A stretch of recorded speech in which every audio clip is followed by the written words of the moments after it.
وہ حدیث تو بچپن سے سنی ہے نا کہ مسلمان وہ ہے، حدیث پاک کا مضمون ہے کہ جس کی زبان، ہاتھ اور جسم کے دیگر اعضاء سے دوسرا مسلمان محفوظ رہے. مگر بتاؤ نا ہم سے کون محفوظ ہے؟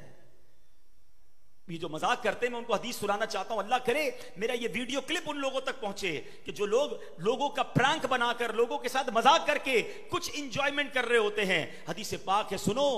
نبی پاک علیہ الصلوۃ والسلام فرماتے ہیں کہ قیامت کا دن ہوگا اور مذاق اڑانے والوں کو بلایا جائے گا جنت کی طرف کہ آؤ جنت کے دروازے میں آ جاؤ.